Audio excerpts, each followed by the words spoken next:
every time I've taken a new job on, I've often written a draft resignation letter about week 6, I reckon it is, and something like that. I did the same at Air New Zealand, actually. And it's just because it actually does help center you and focus you on what's actually going to be important, because lots of stuff happens and it can blow you off course really quickly.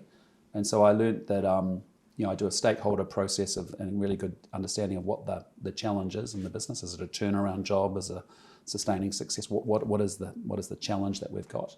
And then how does my leadership match that moment? And then importantly, what are the critical things that we actually have to get done in that time? And if you do it right, you can have great fun along the way too. 100%. And I've seen that with you. I've seen you having fun along the way at Air New Zealand and the last couple of years as well. Yeah. And the last time we chatted, so my wee boy Finn was 1 at the time. Yep. And we were talking about particularly fatherhood and then New Zealand's teen suicide. Yes. And obviously we've got some stats there that I really want to see that turned around. World class in the wrong way. 100%. Yep. Yeah. And so we were talking about, okay, well, here's certain things that we could do as dads and as mums, as parents, to show up. So I grew up in Northern Ireland, a very divided country, beautiful country. Great country. You'll be welcomed there, Yep. But it's divided on religion. Yes. And I've witnessed sectarian attacks. I've seen young boys that have been kneecapped by local paramilitaries, watched the police fighting local terrorists, things I don't want my son to ever witness here in New Zealand. Yeah. So my question is, if you step in and you lead the country, what's it going to look like for his kids? My grandkids, your grandkids, if you have them too.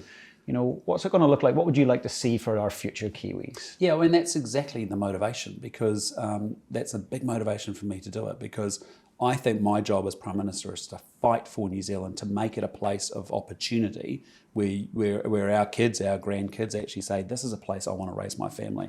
This is the place I'm going to start a business and take a risk and make something happen.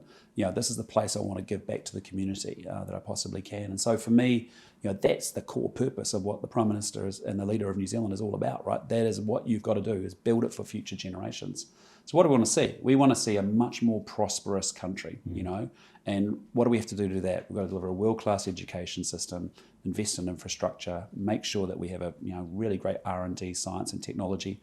So Ireland does that incredibly well, and then make sure that we've got a pro-business environment and we've got strong connections to the world. And that's been one of our fundamental challenges, is how do we make this a more prosperous place? We're all working hard, but how do we get our wages and our incomes going up? I think on the social side, I'm a believer that having looked at centre-right parties around the world, that actually we want strong levels of social cohesion, but we also want to be able to create the opportunities for people to be able to have, there's got to be an equality of opportunity in the country. I don't believe in an equality of outcome. I think if you work really hard, you should have the rewards of that success. But I do think that 5-year-olds in this country should be able to set off, irrespective of their circumstances, and have an equal shot at their version of the Kiwi dream, whatever that may be. And so I want to see a place a place of opportunity, where actually people can say, yeah, if I go to school and I study hard and I work hard and I'm in a school system that actually gives me an opportunity to get from a set of circumstances to a better set of circumstances, like it did for me, that's what I want for Kiwi kids, And so, so I want to see a place that's economically flourishing. I want to see a place that's built on, strong bicultural foundations, but a modern multicultural country going forward in the world. And you want to make sure that we've got a really special, beautiful place here in terms of an environment as well. So, those are the 3 things I'm looking at: economic, social, environmental excellence, and how do we keep upgrading, keep improving in each of those dimensions. That's amazing, and that's great to hear.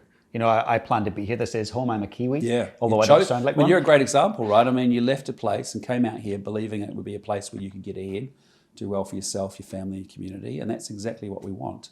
And that's what I want, is I want the promise of New Zealand restored, which is essentially, it doesn't matter where you've come from, it's actually all about where you're going. And I think that's really important, because I have conversations with young parents similar age to me, and they're like, it's a private school, we've got to send them there, it's a must to get ahead. And I just pause for a second. Yeah.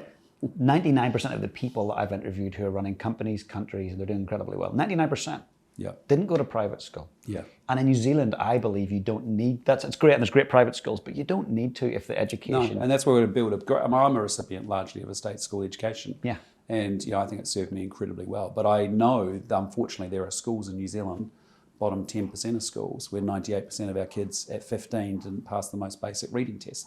Or writing test, 90% didn't pass the reading test, and so that's what I mean by, we have to work harder at making sure that those rungs on that ladder of social mobility for people are actually much stronger, so that you can actually get yourself from one place to another. But yeah, it's interesting. I mean, I remember sitting down in Chicago with a bunch of CEOs, and I'd had a few friends that have been Rhodes Scholars and Churchill Scholars who are real brainiacs, and I've often felt people don't always realize their potential, because ultimately you've got to be smart enough and curious enough to learn or unlearn things. But ultimately it comes down to, can you communicate? Can you resolve conflict? Are you curious to learn new stuff? And do you have good character? And I think those are the things that fundamentally determine ultimately where people go to in life, as they go forward. 100%.